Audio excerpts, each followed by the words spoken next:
स्वामी जी अगर कोई रूप है।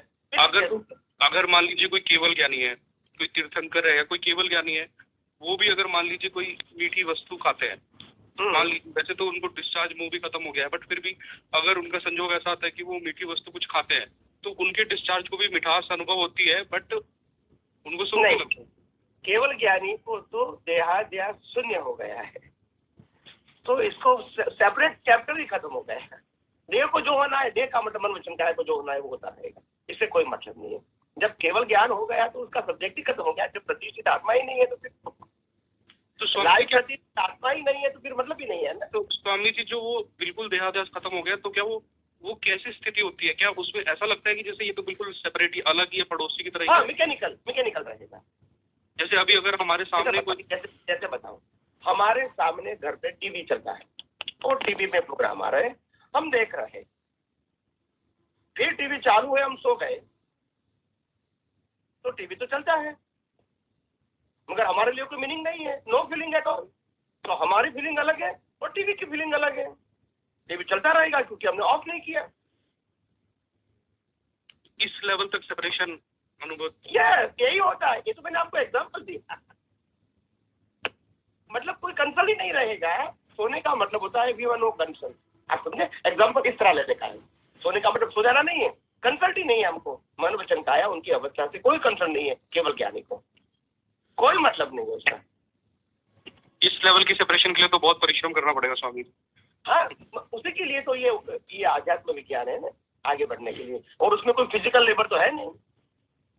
तो स्वामी जी इसी तरह से जो डिस्चार्ज अगर अपमान का अकाउंट लेकर आया है डिस्चार्ज, तो उसको उस अपमान में, चाहे हमें इस टाइम पूरा ज्ञान है कि भाई रिलेटिव सेल्फ अलग है, मैं अलग हूँ, पर अगर मान लो अपमान के संजोग में लेकर आया हूँ, तो जो अपमान का सर्कमस्टेंस बनेगा उसमें मेरे डिस्चार्ज अहंकार को अपमान महसूस हो गई। हम डिस्चार्ज, चाहे मेरा ज्ञान दर्शन कितना ऊंचे लेवल का क्यों हो। देखो मैं एग्जांपल देता हूँ। जैसे भगवान श्री राम जब सीता जी उसको उठा के ले गए रावण, तो वो जंगलों में बहावरा की तरह घूमते थे, सीधे सीधे सीधे करके। वो बाहर का राम है, वो क्या कर सकते, अंदर तो ज्ञान ही थे 100%, तभी तो उनकी मुक्ति हुई। सेम वर्ड अर्जुन को क्या हुआ था, मोह हुआ था। तो स्वामी जी को मोह हुआ था, वो डिस्चार्ज था और अंदर की जागृति सेपरेट थी, कंसर्न नहीं। दुनिया ने हिस्ट्री जानी है, उनके ज्ञान दर्शन की दशा नहीं जानी है। तो स्वामी जी जैसे वो तो आप कह रहे हो कि अर्जुन हो गए या राम जी हो गए, उनको तो स्पष्ट वेदन था। तो मैं कहता हूँ कि ये प्रकृति को होने के बाद भी वो 100% अलग रह सकते, उसका मैंने एग्जाम्पल दे दिया।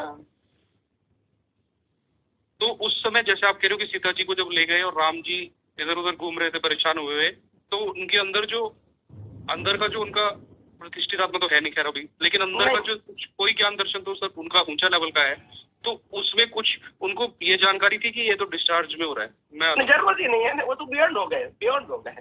हमको जरूरत है, उनको जरूरत नहीं है वो ज्ञान की। जब दोनों सेपरेट ही हो गए तो मतलब ही क्या रहा।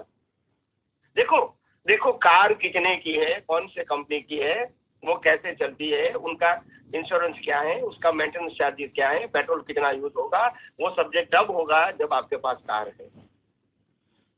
जब कार है मगर आप उसके मालिक नहीं है तो कार का सब्जेक्ट आपका नहीं।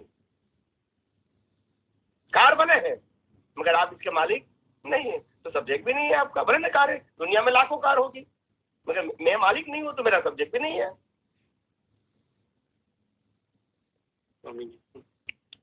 तो शरीर होना मतलब कार होना है, मन वचन काया होना मतलब कार होना है, मन वचन काया की अवस्था होना मतलब कार का सब्जेक्ट होना, मेरा सब्जेक्ट नहीं है। सेपरेशन।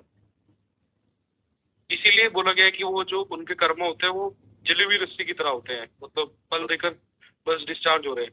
बस यही होता है। उनमें कोई पुरुषार्थ नहीं है, नहीं कोई जीवंतता नहीं है, लाइवनेस नहीं है। दुनिया को लगती है कि दुनिया के पास तो रिलेटिव सत्य का विजन है तो वो लाइव रखेगा, मगर ज्ञानी को मालूम हो जाता है कि उससे कोई मतलब नहीं है।